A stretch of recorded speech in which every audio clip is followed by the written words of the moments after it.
Je vous propose maintenant de nous déplacer à Nice avec Romain Cardelli, qui est conseiller environnement au pôle transition et accompagnement des projets au sein du cabinet de Nice et du président de la métropole. Bonjour Romain. Bonjour à tous. Voilà, très heureux de t'avoir avec nous. Alors, vous êtes en plein travail, hein, on pourrait dire, sur ce travail sur la mobilité de demain, la mobilité à 2040, avec cet objectif de neutralité carbone et avec cette idée quelque part de mise en place d'une ZFE. Hein. Donc, ça serait quelque chose qui serait à mettre en place assez rapidement. Est-ce que tu peux du coup nous partager un petit peu ces différents points ? Oui, merci beaucoup Vincent, merci pour cette invitation à participer à ce forum aux côtés des acteurs qui font la mobilité durable d'aujourd'hui et de demain. Vous le savez, pour Nice et pour la métropole Nice-Côte d'Azur, les enjeux de mobilité, ils sont au cœur de notre stratégie de transition écologique. Tu l'as dit, on vise la neutralité carbone d'ici 2050, avec un cap intermédiaire à 2030 qui est la réduction de 55% des émissions de gaz à effet de serre sur le territoire, portées à la fois par la collectivité, mais aussi les différents acteurs. C'est une politique qui n'est pas nouvelle, elle n'est pas née de la Covid, elle est née d'une ambition qui est portée depuis que Christian Estrosi est président de cette métropole, depuis qu'il a créé cette métropole, puisque dès 2009, il lançait le premier schéma directeur du réseau de transport à l'échelle de la métropole, qui se portait jusqu'à 2030, avec notamment 2 nouvelles lignes de tramway qui ont été livrées. Et désormais, on porte ce schéma des transports décarbonés à 2040. C'est vrai qu'à Nice, nous voulons concilier les différents usages, la voiture, les transports en commun, les déplacements doux que sont les vélos et les piétons, pour donner de la place à tous, le tout dans un environnement vertueux, incitatif plutôt que interdisant la circulation de tel ou tel mode de déplacement. En tout cas, ce que nous voulons avant tout, c'est offrir aux habitants, à tous les habitants de la métropole, la possibilité de se déplacer de manière vertueuse, décarbonée, pratique, efficiente, et tout en maintenant leur pouvoir d'achat.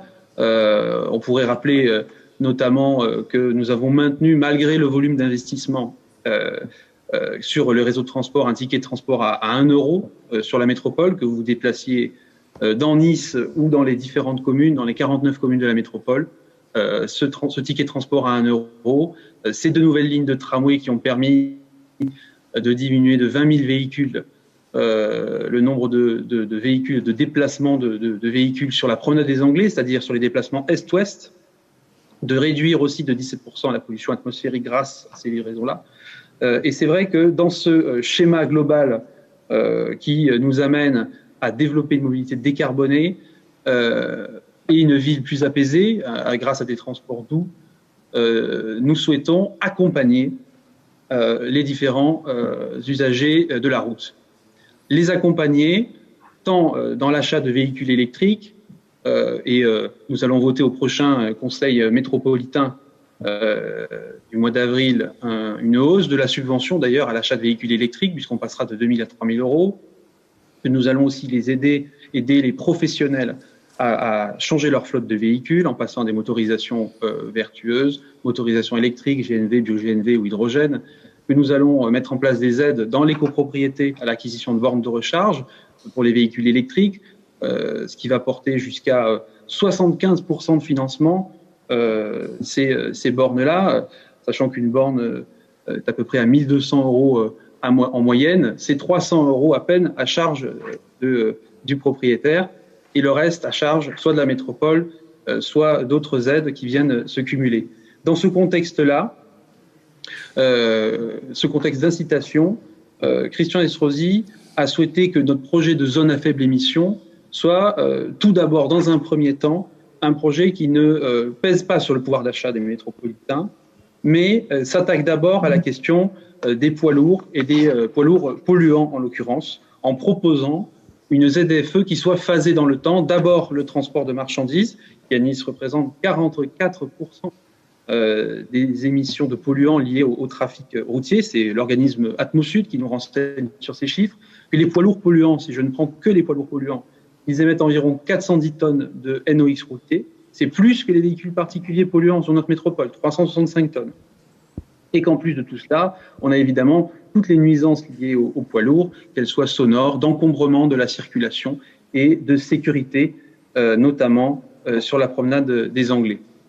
Donc d'abord sur les transports de marchandises polluants et d'abord sur un apaisement des conditions de circulation, puisque en marge de cette ZFE, nous allons aussi progressivement généraliser les 30 km/h dans le centre-ville de Nice.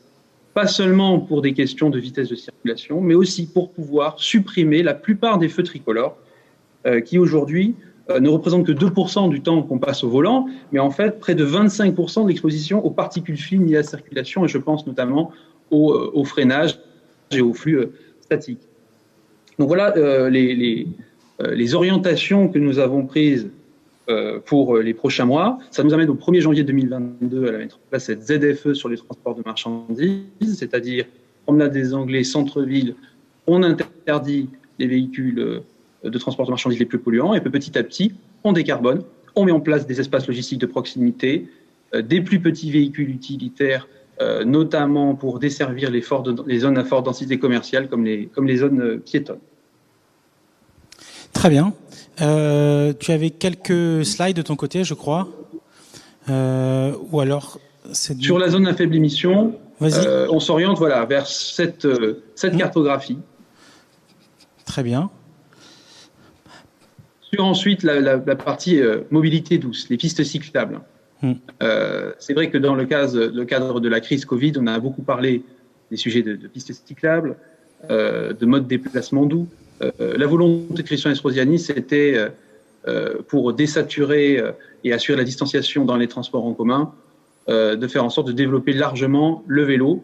On a vu, dans le cadre de la crise Covid, une augmentation de près de 100% de fréquentation de certaines pistes. Voilà, donc ça nous amène à encore une fois élargir le nombre de pistes cyclables. On est à 160 km de pistes cyclables supplémentaires qui sont prévues sur la métropole d'ici 2026. La plupart d'ailleurs des pistes qu'on avait fait de façon provisoire pendant la crise, on les a pérennisées et on va même maintenant en profiter pour requalifier un certain nombre de quartiers, les apaiser encore plus, faire passer des lignes à haut niveau de service qui soient totalement décarbonées et notamment à l'hydrogène d'ici 2025. C'est un plan vélo que nous déployons, mais c'est aussi un plan global d'apaisement de la ville, de requalification de la ville, puisque nous avons 3 axes, notamment en centre-ville, que nous accompagnons à la fois de pistes cyclables et de ce que nous avons appelé les trames vertes, c'est-à-dire de la végétalisation, que vous voyez ici. C'est des axes centraux de la ville sur lesquels on a supprimé les couloirs de bus devenus obsolètes parce que nous faisons passer une ligne de tramway en souterrain à ces endroits et qui se voient totalement requalifiés avec de la végétation, des pistes cyclables, une voie de circulation unique, zone 30 sans feu avec des larges trottoirs, plus aucun poids lourd qui y circule. Et c'est comme ça que nous déployons aussi un plan de végétalisation de la ville qui doit nous amener à atteindre l'objectif d'un arbre par habitant d'ici 2026. Je vous montre ici une projection de ce qui sera fait notamment sur la rue de la Buffa à Nice, voilà, avec cette piste cyclable entièrement sécurisée comme sur la promenade des Anglais, séparée des piétons, bidirectionnelle, suffisamment large pour pouvoir faire passer des vélos cargo pour la livraison du dernier kilomètre. Et cette végétalisation qui est chère au cœur des Niçois, qui apporte de l'ombre, qui apporte des îlots de fraîcheur dans le centre-ville, qui permet d'ailleurs de faire baisser la température de 1, 2, voire plus degrés dans ces rues minérales.